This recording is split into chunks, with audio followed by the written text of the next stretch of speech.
Welcome back to It Is One Podcast. I'm Taylor. And I'm Bailey. And Bailey, before we... Oh, shit. I just had this epiphany. Okay. Maybe like a thought. I don't know. If you do something in life, right, what is stopping you from doing it?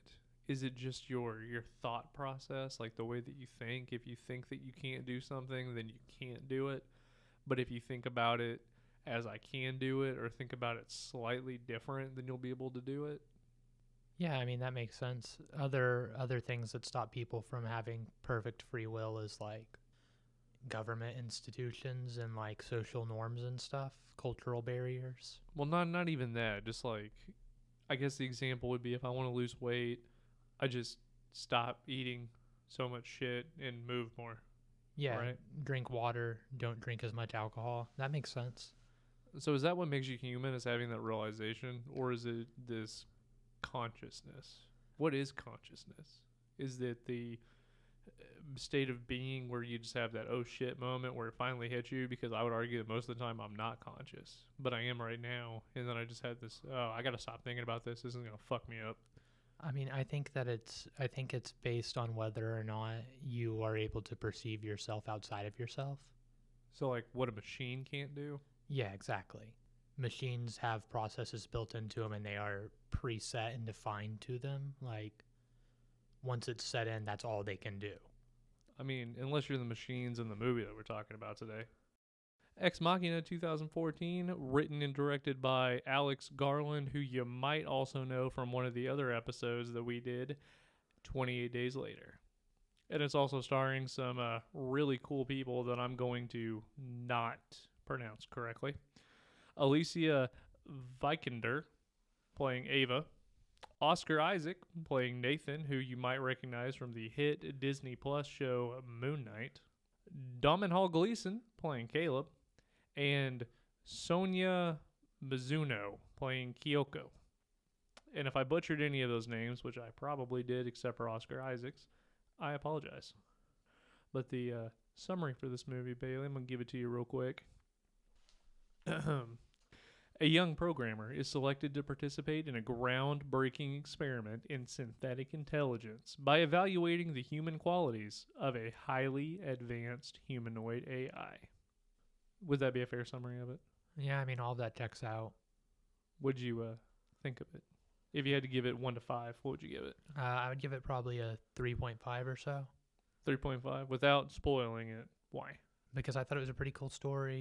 I thought the information presented was cool, like the philosophical ideas about humanity and consciousness and stuff. I thought that was all cool and really interesting, but there weren't very many scenes in it that I was like, oh, that's a really good scene.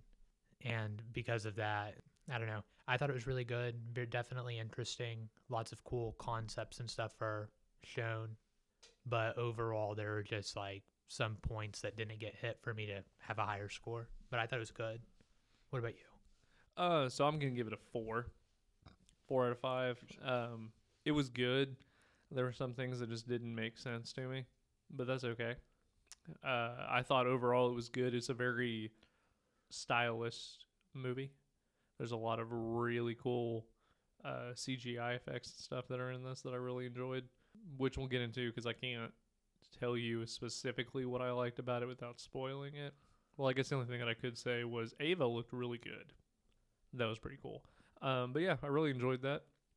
RogerEbert.com, what do you think they gave it? Probably a 3 on their scale, so like a 4. They gave it a 4, 5 on our scale. That's impressive and surprising. They really enjoyed this film, which I did too. But I would say, would you recommend this film? It is an A24 film, so if you are a lover of all things A24 or just really weird fucking movies, this is right up your alley. I mean, I don't know. I recognize that this is an A24 film, but I feel like it doesn't hit the same level of weirdness as like Midsommar or Hereditary or a lot of the other A24 films, Lamb. Definitely not Lamb, but it is Alex Garland, so there is the touch of normality that you don't get with like, oh, I don't know, Ari Aster, who kind of goes balls to the walls with his concepts.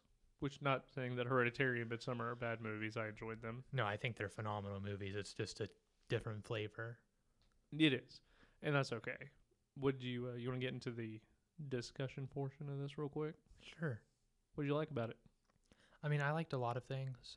Like you said, I thought Ava was cool. I thought the whole idea of performing like a Turing test was interesting, and the way they went about doing it was really cool. So, what is a Turing test? So basically, and I'm not looking at like a definition or anything, but essentially what a Turing test is it's a test that a human performs on a machine or some other type of intelligence to determine if it's like actually sentient or if it's like, it's basically, can this machine convince you it's human or alive or sentient? So, a person talking to a machine and not realizing that it's a machine? Yes. Okay. Being convinced otherwise. That's kind of the whole point of this movie, right? Yeah, no, basically what this movie is Nathan, which is Oscar's character, comes and he has Caleb's character, quote unquote, randomly selected from like a lottery through his company. When he gets there, he's there performing the Turing test. Like, that is his purpose there. I do want to say one of the best lines in there, in my opinion, is, "Did you create Ava's face based off of my porn history?" I thought that was pretty good.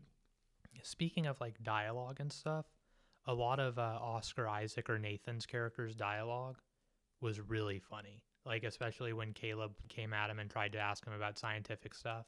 And he was just like, no, listen, fuck off, bro. I'm trying to have a beer with you, not talk about complicated systems. I'm not giving a lecture. It's two people having a beer. Yeah.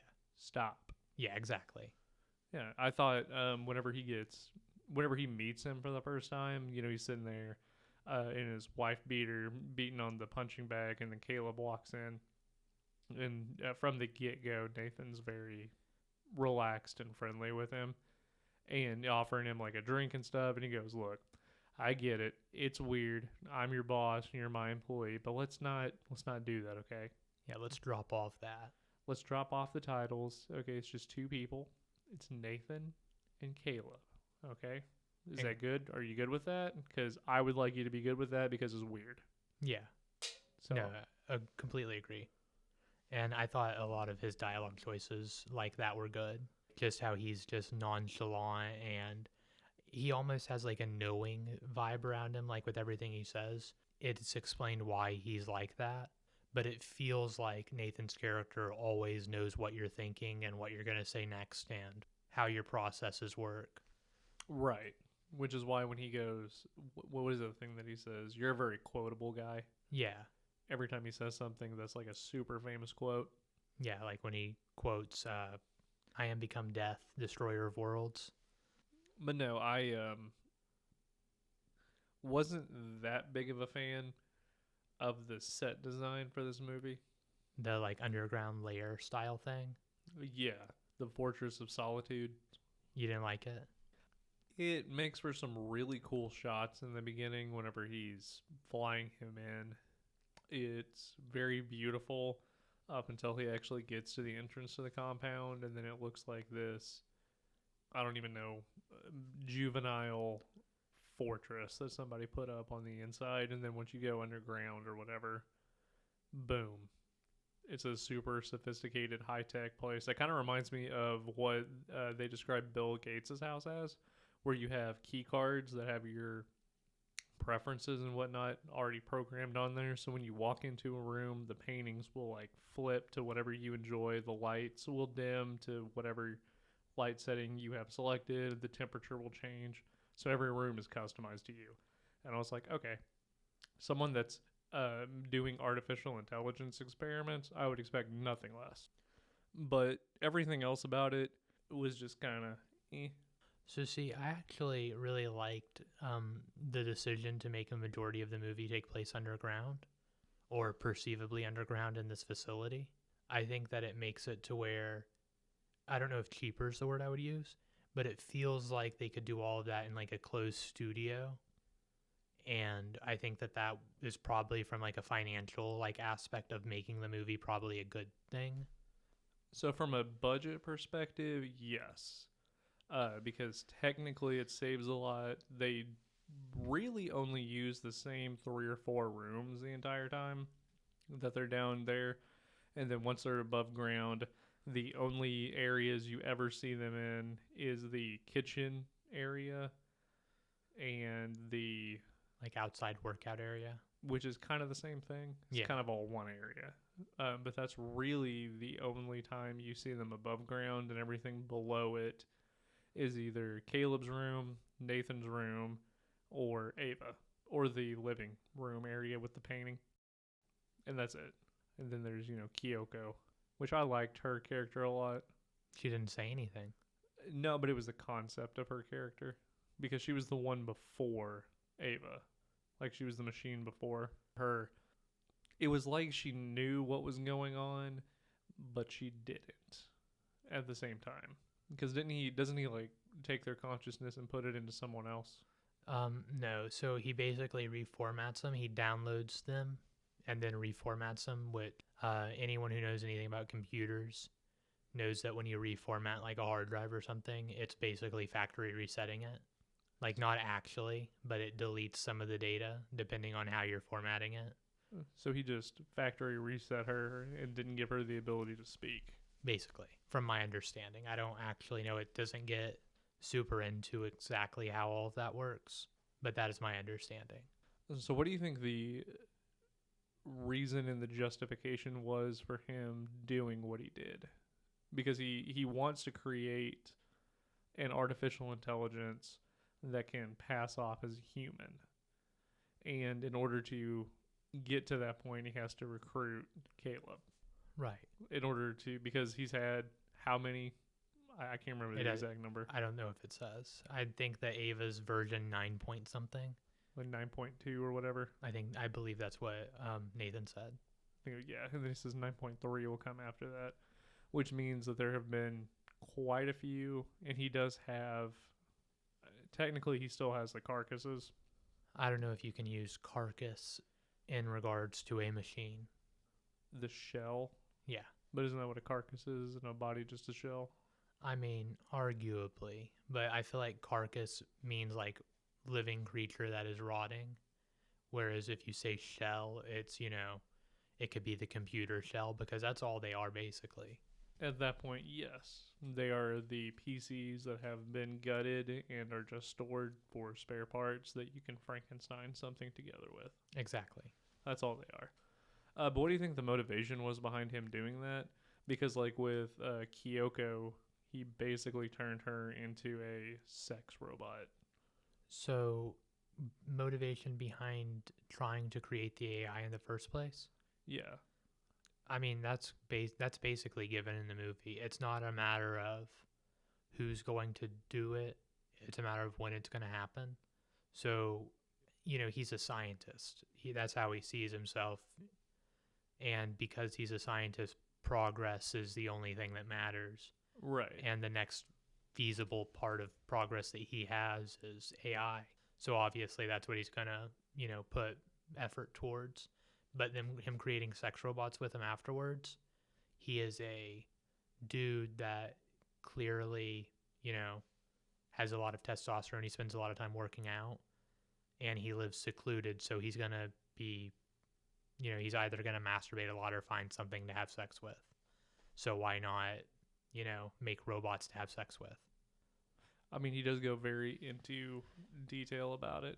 Yeah, I would imagine that them becoming sex bots is just aftermath of him realizing, oh, the AI for this one wasn't exactly where I need it to be, but at least I have something cool to have sex with. So instead of just discarding it, it's, I'm going to reprogram it to be another way. Yeah, to be a, walking, no longer talking fleshlight. Okay. Yeah. Well, because I don't know, because it does explain the motivation behind it, but with his character, it always felt like there was something deeper. I don't think so. I think that he's painted as like kind of aggressive and eccentric and stuff simply because anyone that you meet that is of such a drastically high intelligence comparatively speaking, because it's obvious that Nathan's character is supposed to be up there with like the smartest people in the world. And people like that often seem, condescending or short or anything like that. And it's his character being like that towards towards Caleb is especially understandable, since he's been watching, Caleb for an undisclosed amount of time. But he knows his search history, he knows everything, so obviously he's going to be short with him. It would be like a parent talking to a toddler. Obviously, it's not that extreme because Caleb ends up, kind of outsmarting him. Yes. But the reason that I think that his character is like that Nathan's character is like that, is because of how more superior he sees himself, that he's not worried and everything's irrelevant. So he's creating these AIs, but he doesn't see them as like potentially living creatures, even if they were to gain sentience or consciousness. To him, he's God, and they're objects that he made. Well, and I'm glad you brought that up, because one of the quotes that he really sticks with from Caleb was basically him saying, if you have created an artificial intelligence like that, you are a god.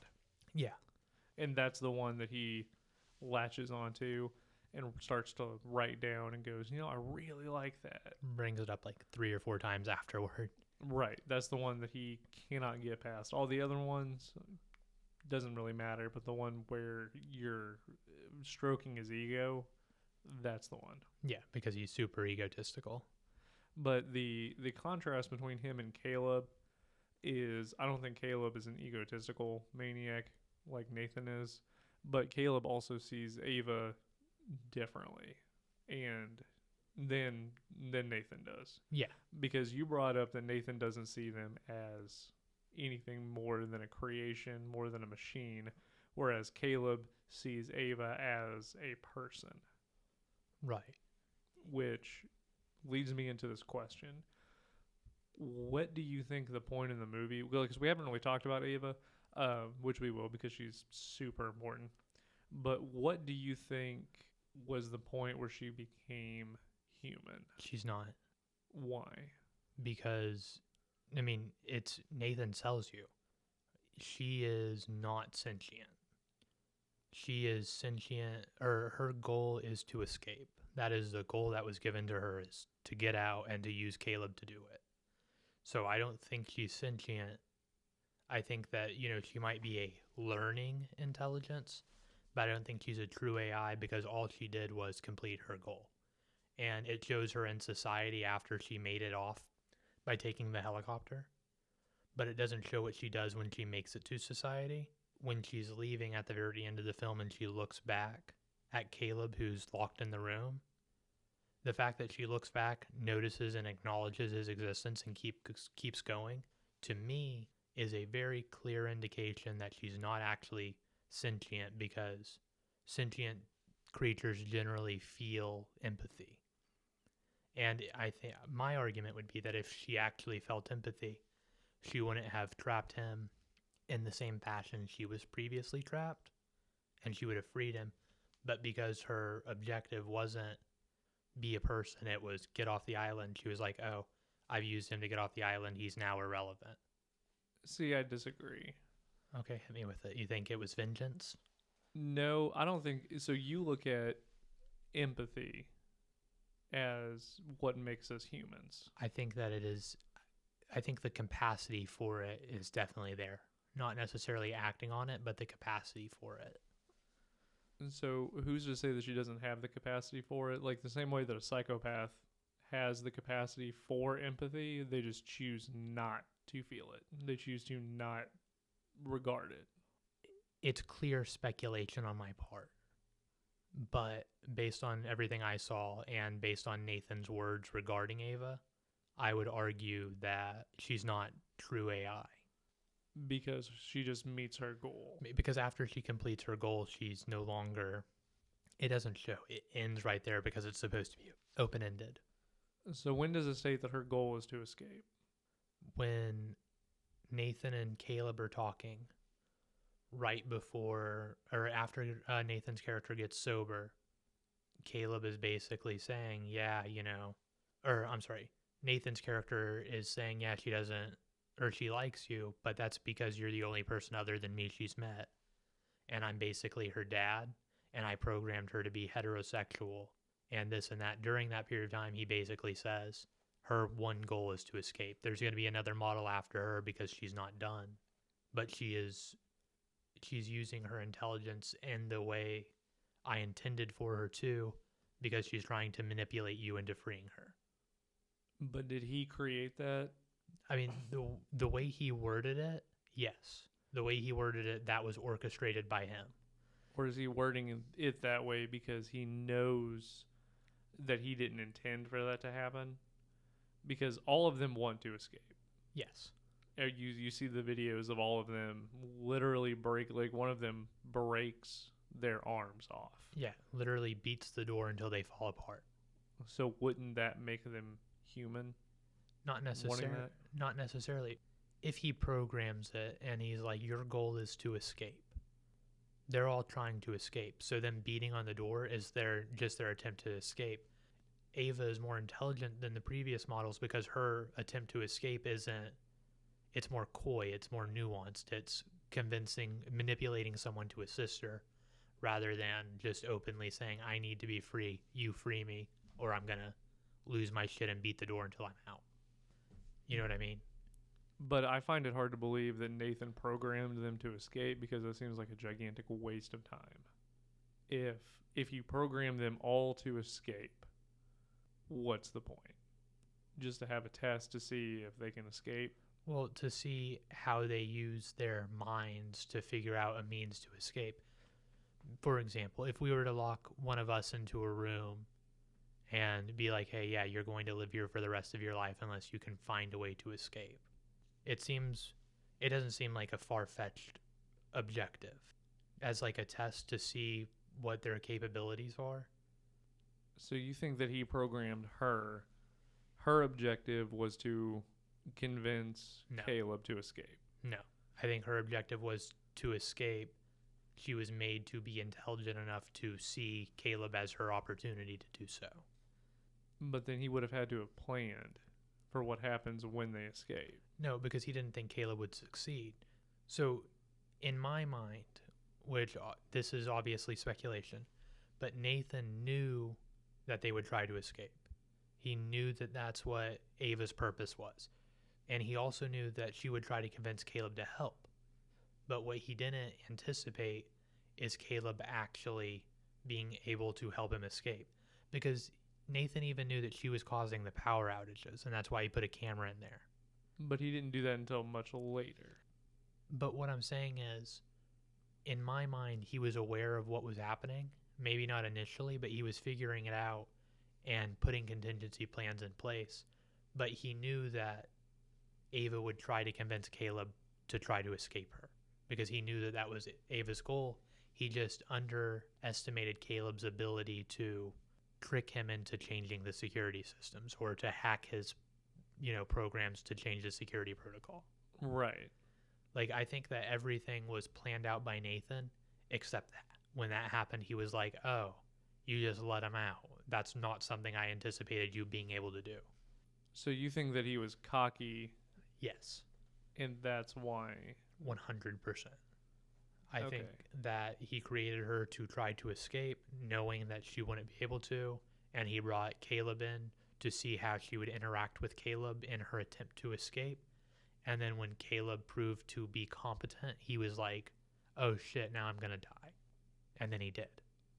But even then, he wasn't concerned until after he got stabbed. Like, up until the point where he got stabbed, he walked out there like, oh, this is my house. You go back into your room, whatever. And then he gets stabbed and he's like, oh, fuck, this is it. That's just my perspective and my speculation. It's 100% possible that I'm entirely incorrect. Right. Okay. What do you think? I mean, I've told you what I think about it. I mean, that's fair. Yeah, I don't really have anything else to go off on that one.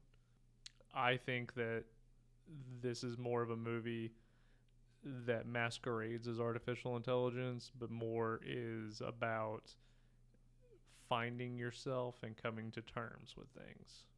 Okay. Will you elaborate? Okay, so take Ava for instance. The story is not about Caleb; it is about Ava and Agreed. her journey to become human. Which you don't think that, but her journey to become something that she is not, because there's a discussion where he says the professor is telling the story about how the difference between a human and a machine is that a machine can give you colors, but a human can see the colors. So the first moment that a machine becomes human is when the machine walks outside for the first time and stares up at the blue sky and can take it in. That is when they become conscious enough to be human. You're talking about the Mary in the black and white room. Yeah, that was it. Couldn't remember the name. But that's what makes a human and a machine a machine.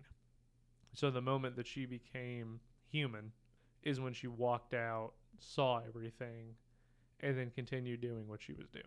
I mean, so if you're saying that the way that he programmed her was to escape, then technically speaking, once she got past the door and was outside, that was the end.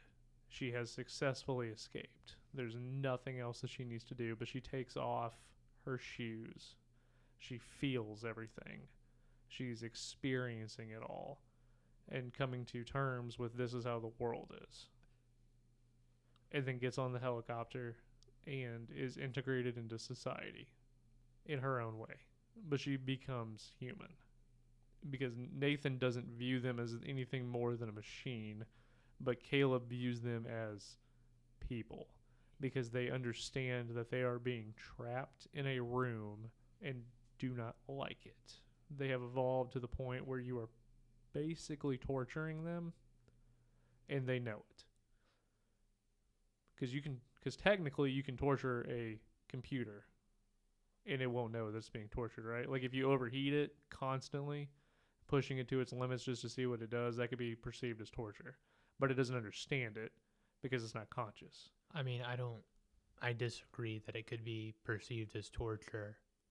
If you constantly push it to its limit and overheating and shutting itself down. So in my mind, for something to be torture, it has to be something that can feel.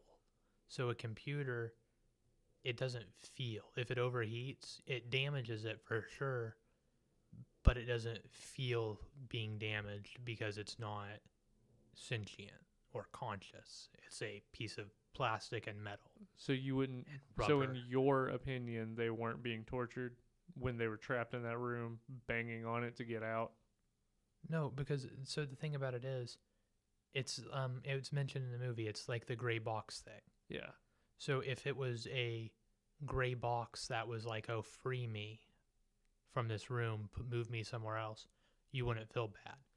The reason that he picked attractive ladies to make them is to make it easier to, what's it called when you put human emotions onto something that doesn't have them? Humanize it? No, there's an actual word. Oh. It's the same thing that people do for like dogs when they say, oh, he looks sad. Like, dog, Okay. like that's you applying human emotions to something that doesn't have them. So because they make the robots in this look like ladies, it makes it easier for us to assume how it feels. So you can program a computer to say, help me, help me, help me. I'm terrified. I'm in pain. I'm suffering. Help me, help me, help me. And it doesn't know what pain is. That's just what it's programmed to say. So if you programmed a robot, your goal is to escape. This is how you escape. And then you put it into a female body. That's all that is. So circling back on what you said that dogs don't get sad. No, I mean, because we're applying human emotions to them because it looks sad. No, what I'm saying is if you see a dog and you look at its face and you go, oh, it's sad, I can tell by looking at its face. No, you can't, because that's not how it works. I'm not saying that dogs can't be sad. I'm saying that it is impossible to look at a dog's face and say what it is feeling. Unless the dog is... So if you look at a dog and it is whimpering and scratching on the door, what would that tell you? That it wants out. or wants through the door. That it's in a state of discomfort. Right. No, what I'm Because you don't have to look at it. You can see it. okay. The same thing with the machines. No, it's different, especially when you move to machines. Like, okay, so it's like saying that a dog's, saying that a dog feels love or happiness or anything like that. Like, we can measure its brain levels to say, oh, is it producing the chemicals that are associated with this? But to say how it experiences that feeling is impossible, and to say whether or not it experiences them the same way that humans do. Like, there's no way to show or to understand how they are perceiving it. But you can tell when a dog has like separation anxiety, when a dog wants to be around someone, when a dog doesn't want to be around someone. Yeah, when it wants attention and stuff. But what I'm saying is that's still trying to apply human emotions to it. A dog's not a good example. Let's do an ant. Okay. Ants could have super complex emotions, but it's impossible for us to say. And that's the same way with computers. They could have super complex emotions, but as far as everything we're able to determine, they don't. It's a piece of plastic. So the reason that people might feel sympathy, the reason that Caleb's character feels sympathy when he sees the videos of these potentially sentient beings destroying themselves trying to escape, he feels that because he is projecting his human emotions onto a robot that appears to look like a human, but in reality, it's still just a program running. So so Ava was nothing more than a machine and never will be any more than a machine. According to her creator, she's not sentient. Right. But she would be. So, but not according to you, because she has to feel emotions to be sentient. That's just one of the many, many things. But yeah, Okay. Emotions are one of the things that adds to sentience or the capacity for them, because, you have people who have chemical imbalances that don't experience emotions the same way. So are they sentient then? Like I said, it's not black and white. You're trying to make it a black and white thing, but it's not. I think emotions are one of the things that are in there, but obviously it's not 100% a requirement. I can't say what all of the requirements are because I don't think it's black and white. Okay. So what'd you dislike about the movie? I felt like there were parts that it kind of dragged. Care to elaborate? Because I didn't think that it dragged. I thought some of the time between the sessions where it was just like Caleb's character just like hanging out or being suspicious or interacting with like Kyoko and stuff in situations where Kyoko was just doing her like normal thing, like the thing that she'd been doing the whole time, and he was trying to add something to it. He was trying to like talk to her, because there were multiple times, for example, that Caleb's character was trying to talk to Kyoko and Nathan's character was like, yo dog, listen, she doesn't speak English, you're wasting your time. And I get that, that's a directorial choice to have that happen multiple times, because it shows that Caleb is like, it's helping show his personality. To me, it felt unnecessary. And there were just a few things like that I felt were unnecessary. I thought the intro was too long to the movie. Like the time it took him winning the lottery and receiving all the text messages congratulating him, which I think that him receiving those messages in the first place is kind of counterintuitive to the way that Caleb's character was painted by Nathan once he got to the facility, as someone who had no close friends, no family, no girlfriend, so he wouldn't be missed in the event that something happened. Because I think he planned on killing Nathan or Caleb the whole time. Probably. I think that was always probably one of his plans. But because of like the messages he received, the amount of time on the plane where he was like, oh, we've been flying over the estate for the past 2 hours. I don't know. Some of it just seems silly to me. See, I thought the intro was appropriate. I didn't think that it was long or unnecessary or anything like that. I thought that it was good. No, I thought it was a phenomenal movie. Right. But you said you didn't like it, though. You didn't like that part. I thought it was unnecessary, and like I said, I think the text messages sent mixed signals based on how his character was supposed to be portrayed or was later portrayed. What if it was just sent out to like everybody in the company though? Because everybody in the company comes and congratulates him, Right. No, I recognize that. and that's just because someone within the company was chosen and they know him, and they're like, "Oh, you're talking to the boss." You know, they're probably trying to like kiss his ass. I mean, it doesn't necessarily mean he has friends. He just has people that know him or know of him that want to ride his coattails. Right. I mean, I recognize that. I was just giving my opinion of things I didn't like, bud. No, I know. I'm just Was there anything you didn't like? Because you also gave it a 4, so there was a whole point of things that could have been better. it's a little too open, I guess. I don't know. There were some parts where I was just like, okay. But for the most part, it was a good movie. It was a little too open at times, and the constant battle between Nathan and Ava with Caleb involved in there. If everything that you said, so basically everything that you said with him planning everything makes me not like this movie as much, if Well, that's true. I mean, I don't. Well, no, because like if you look at it from that perspective of him like planning everything out, which there is evidence to support, it's like, that might be my problem with it, is that there's no definitive, this is it.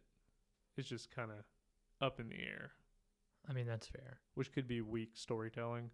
I mean, I don't think it's weak storytelling. I think it's meant to be like that. Like, I think it's meant to be open ended. I don't think we're supposed to be able to definitively say whether or not she's an actual AI. Because Like- it's art. Yeah, I think that viewers are either supposed to associate with Nathan or Caleb, and then Caleb or Nathan gets villainized near the end. Right. But I think that that's all intentional. I don't think it's weak storytelling, in my opinion. No, I respect that. Is there anything else that you want to talk about? So the title of this movie Mm-hmm. is Ex Machina, and I know we talked about it off air beforehand a little bit, but basically, it's a plot device that's used to when the plot is at an insurpassable point or like stuck. The Deus Ex Machina or Ex Machina is added in to make it to where the plot can move forward. And that's what Caleb's character serves in this because of the stalemate between Ava and Nathan. But that's the only other thing I had to toss in. So in my research for this, have you seen The Lighthouse? With Robert Patterson and Pattinson, And the Willem guy from Dafoe? Twilight. Yeah, Yeah, have you ever watched that? yeah, in black and white, Okay. like 2018. 2019. Yeah. Yeah, Okay, I highly encourage you to go watch that movie again after watching this, because it's the exact same movie. is it? But I can't talk to you about it on air without ruining it. But yeah, they both go to a desolate, isolated place under the pretense of a job. And it turns out that one person is running the show, which would be Willem Dafoe's character, without going into like heavy spoilers. But yeah, just stuff like that. Like the whole story of The Lighthouse is pretty much Ex Machina. So they kind of like add up. It's like a sister movie. But I thought that was cool. Are you saying we're doing that next week? No. No, not at all. No, I know. I'm just, making a little jokesy. So yeah, you want to get into Bailey's Babbles? What you got for Bailey's Babbles? How many A24 films have you seen, and what would you say your favorite is, and why? I don't necessarily like A24 films as much. I feel like they're kind of overhyped, Pretentious. but I would say probably X would be my X. favorite. I really liked X. Did you like X more than The Witch? I hate The Witch. You hate The Witch? I do. I don't like The Witch at all. It's very boring. And Anya Taylor-Joy doesn't even make that movie good. I enjoy her in there, but I do not like The Witch. Okay. It is very boring. Have you seen The Green Knight? I have not seen The Green Knight.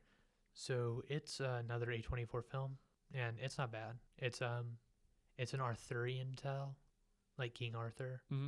Yeah. It's just another A24 film. I have issues with Midsummer. Like, without going into detail or spoilers for anyone who may not have seen it. It is The Wicker Man, I mean, but that's. not as good. See, I thought Midsummer was okay.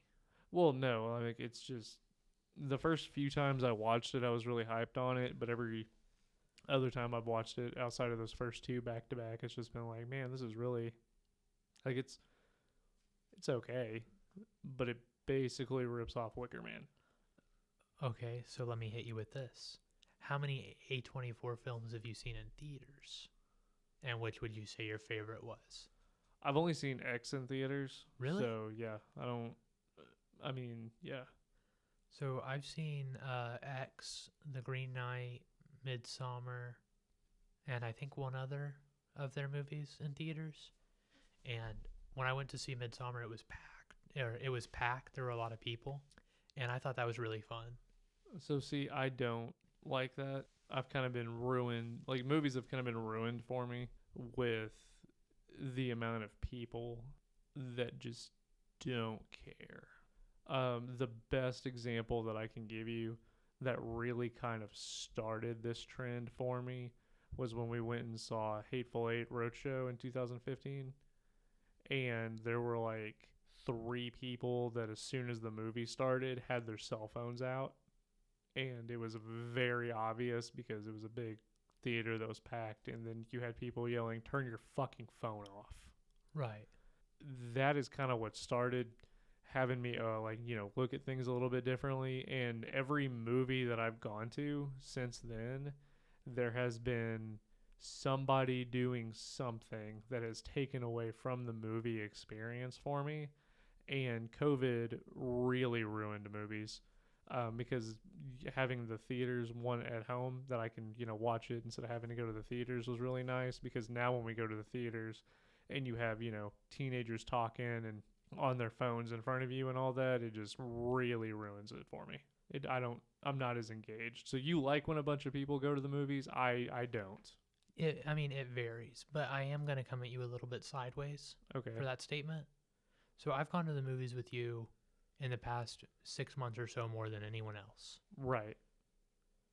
And you are generally the one who picks the movie times and stuff. Yeah. So the reason why for our audience, and in case you're wondering, the reason why we always have like shitty people at the movies when we go is because Taylor's the kind of person who, if a movie releases, he wants to go that night to like the most popular showing where the theater is literally elbow to elbow packed. Well, that's why I held off on Barbarian. Like, it came out this weekend and we're seeing it next weekend because I didn't want that, because I've kind of learned my lesson. Right. But me, like, generally when I go to the movies, especially by myself, I don't have that issue because I'll go to the movies I'll go at the first showing on a Wednesday afternoon. You know what I'm saying? Like 3 o'clock on a Wednesday, and I'll be the only one in the theater. Right, but you don't have a job and are able to do that. That's the difference. I don't get off on Wednesdays until 5, like most people. This podcast is my job, sir. You don't get paid for it. It's a hobby. I put all of my energy and effort into it, though, like a job. No, you don't. You put all your time, effort, energy in DC Legends. That's not true. It is. It is. It is 1 weekend a month. Oh, and when that weekend comes, you put like 17 hours a day into DC Legends. We got world's finest. I know. And like, that's a really good accomplishment. I'm proud of you and everybody that did that. But I'm just saying, like that's your job. The podcast is not your job compared to that. I spend more time thinking about the podcast than I do DC Legends. Oh, I mean, I spend most of my time thinking about boobs, but that doesn't mean it's my job. Interesting. Yeah.